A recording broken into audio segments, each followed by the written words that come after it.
Nicodemos, aquele que ainda não era crente, e estava o homem espiritual, que era Jesus. Estava em carne, mas estava no Espírito. Estava vivendo as coisas do Espírito. E aí quando ele fez uma pergunta, quando ele falou, deu uma resposta do Espírito, o carnal não entendeu. Ele levou para o lado da mãe, para o lado do ventre materno, né? Como é possível um homem nascer de novo, sendo velho? Acaso ele tem que voltar para o ventre de sua mãe e nascer de novo? Ele não entende, irmãos. Então, uma pessoa que não conhece a Deus, ele não vai entender as coisas de Deus. Você já entende. Você já entende. Pode não entender muito, mas já entende. Por quê? Porque já vive na presença de Deus. Glória a Deus. E quando nós estamos, muitas das vezes, querendo rebelar, mudar de posição, o Espírito Santo vem e nos dá um puxãozinho de orelha, nos mostra, nos dá um cutucão, né? Nos dá um beliscão, nos mostra, diz, não, peraí, eu sou crente, eu não posso estar assim, não é verdade? É igual aquele hino que era cantado, que dizia, crente assim, dessa maneira, no céu não pode entrar. Mas, se nós pensarmos na misericórdia de Deus, irmão, todos nós temos acesso ao reino de Deus. Basta nos arrepender do pecado e andar em novidade de vida, é um novo nascimento. Porque o velho homem vai buscar as coisas da carne.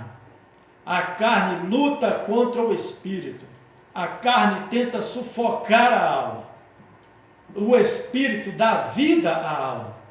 Ele nos dá vida. O Espírito dá vida a você. Então, Nicodemos estava ali representando a carne. Representando a carne. Jesus estava ali vivendo, representando o quê? O Espírito. Algo do Espírito. Ele estava em carne. Ele era preparado, separado para ser sacrificado por nós, no nosso lugar. Mas ele estava no Espírito. Jesus orava, Jesus jejuava, Jesus meditava na palavra de Deus, Jesus ia ao templo orar, ele ia no sábado orar, ele reunia com os discípulos, Jesus curava os enfermos, porque aquela autoridade ali, ele recebeu do Pai, ele buscava de Deus, recebeu aquela autoridade, e na palavra diz que iam pessoas coxos, aleijados, cegos, surdos, leprosos, endemoniados, além dos pecadores que cometiam pecados, adúlteros, assassinos, mentirosos, feiticeiros, toda casta de gente estava ali, e Jesus acolhia todos eles. Então, diante de Deus, tanto você que já está na presença de Deus há algum tempo, é importante quanto aquele que chegou hoje. Ambos têm autoridade, irmãos, contra o adversário. Glória a Deus. Aquele que chegou há mais tempo, ele pode ter experiência. Eu, por exemplo, quando aceitei Jesus, irmão, aquela euforia, não é?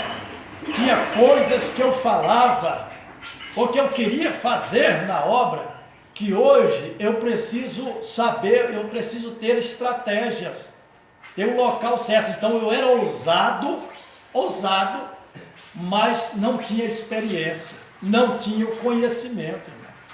Então, com o passar do tempo, a gente vai aprendendo, né? Por exemplo, com o passar do tempo, nós aprendemos que temos que respeitar a opinião dos outros, coisa que o crente novo não compreende. Ou às vezes até um velho crente, um crente velho, ou velho crente, né, vamos dizer assim, não é por força nem por violência, tudo é no tempo de Deus. Nós plantamos hoje para colher no futuro, para o Senhor colher, não é você, não sou eu, né? Tem pessoas que eu tive a honra, né, de batizá-las, fazer o mesmo que João Batista fazia lá, batizar elas nas águas, que elas hoje estão dando frutos, eu sei dos frutos, eu recebo notícias. Então são pessoas que estão dando frutos, estão ganhando almas, estão dando bom testemunho, estão orando pelos outros. Amém. Pessoas que eu tive a oportunidade de pregar, de fazer aquela pregação, de fazer um apelo e levá-las ao batismo. E elas se empenharam para isso. Não, eu quero me batizar. Sim, pois então vamos batizar. Aí Deus preparou, batizaram e hoje estão cuidando das suas vidas, estão em outro ministério, mas estão abençoados, graças a Deus, porque as almas não são nossas, ela não é minha, pertence a Jesus. Verdade. E o Senhor, olha aqui, o que Jesus disse para Nicodemos? Ele disse assim, aqui já mais para o final da leitura dessa parte aqui, ele disse, ó, não te admires, que ele disse, ó, o que é nascido da carne é carne, mas o que é nascido do Espírito é Espírito. Então, se você é nascido do Espírito, é Espírito, irmão. Não é carne mais. A tua carne não vai mandar mais em você. A tua carne não vai te derrubar. Vem situações? Vem. Vem horas que você quer brigar? Vem. Vem horas que você quer guerrear? Vem.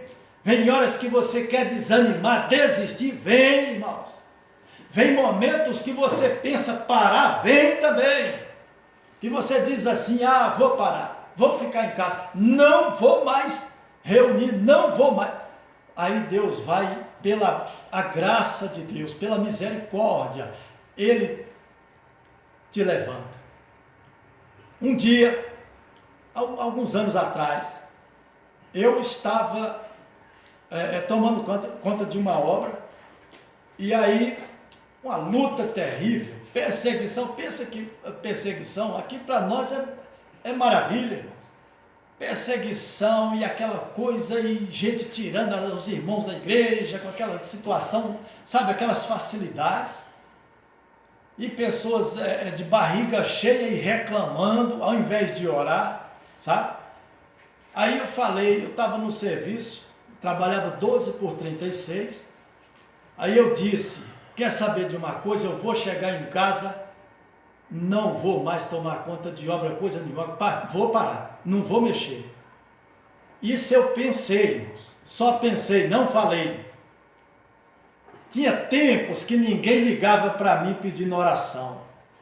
Aí eu terminei de pensar isso, fiz uma oração de joelhos, falei, a partir de agora, agora já vou tomar outra, vou simplesmente ser um crente, não quero saber de mexer com obra, não vou mexer com nada, vou só congregar, me preparar para Jesus, para ir para o céu. E vou falar com minha esposa também. E ela em casa também já tinha pensado a mesma coisa. E eu não sabia. O telefone toca. Foi uma amiga, ligou para mim. Ligou, olha, o meu tio teve derrame hoje, foi internado, está entubado, faz uma oração por ele aí agora. Há tempos que ninguém me pediu oração, né? Aí eu fui orar, fiz aquela oração, até o momento que eu fiz aquela oração, eu estava determinado a parar.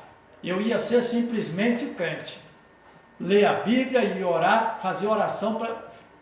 Mas que bobinho, eu pensei que estava fazendo certo. Deus fez com que aquela pessoa ligasse para mim, pedindo oração, pelo tio dela, estava mal no hospital, o pessoal estava até achando que ele ia morrer. E eu fiz aquela oração. Quando eu cheguei em casa, eu conversei com a mulher, mas eu já falei diferente. Falei, meu bem, quase que eu parava hoje. Eu ia ser simplesmente um crente. E ela disse, e eu também ia fazer a mesma coisa. Mas eu disse, aí eu disse, não, eu vou continuar porque é a vontade de Deus. Graças a Deus nós não paramos mais, isso já tem mais de 10 anos. Então, meus irmãos, a gente tem que ficar ligado, porque o homem na carne, ele pensa coisas e fala coisas. e faz coisas, mas no espírito não. Quando vem a situação, você diz logo, eu vou tomar uma atitude, mas primeiro eu vou orar. Vou orar primeiro, vou falar com Deus. Vai consultar a Deus primeiro. Tudo que você vai fazer é um negócio, é uma viagem, sabe? Vai tomar uma decisão, faça a oração, fale com Deus. Fale com Deus. Deus vai te dar a resposta, Ele vai encaminhar. Se for algo negativo para você, Ele vai tirar aquilo da sua mente. Ou vai fazer com que não dê certo. Às vezes a outra parte, o proponente lá, chega para você e diz, olha, não deu certo, eu pensei aquele negócio lá, mas não vamos fazer não, foi Deus te livrando, irmãos. Outra hora é você mesmo que fecha a natureza e diz, sabe uma coisa, eu vou ficar onde eu estou, vou fazer o que eu já estava fazendo, vou fazer melhor. Então, é desta maneira, irmãos. Amém? Amém. A nossa responsabilidade, cada culto, ela é maior. Às vezes se torna maior ainda, à medida que muitos irmãos não vêm naquele culto, para ouvir uma palavra como essa. Hoje tem algumas facilidades, porque estou pregando aqui agora, fazendo esse comentário, esse sermão, vou publicar. Então eles vão receber em casa, eles vão poder ouvir e meditar em cima. Mas quando não tem como fazer isso, eles perdem aquela posição, irmãos. E aí quando vem a luta, eles não sabem como enfrentar. Viu? Então não jogue, não desperdice. Aliás, Deus é contra o desperdício. Vocês viram lá na multiplicação dos pães? O que Jesus mandou fazer? Recolher o que sobrou. Encheram 12 cestos. Para quê? Para utilizar, irmãos. O pão que Jesus multiplicou, Ele não jogou fora. Glória a Deus. Né? Então, Deus não gosta de desperdício. Deus não gosta de sujeira. Não. Deus ama a sinceridade. Quando nós erramos, quando nós maltratamos alguém, nós temos que ser sinceros. E de preferência ir até a pessoa e falar com ela. E muitas das vezes a gente acha que está certo, né? Mas neste mundo, irmãos, e espiritualmente, eu vou te falar uma coisa, a gente nunca está certo. Às vezes aquele que a gente pensa que está errado, ele tem a razão. Você pode estar certo, estar correto, mas você não tem razão. Porque você tem a marca de Cristo. Você precisa perdoar. Você precisa amar. É incondicional. Se Deus não olhasse para nós com misericórdia, nenhum de nós se salvaria.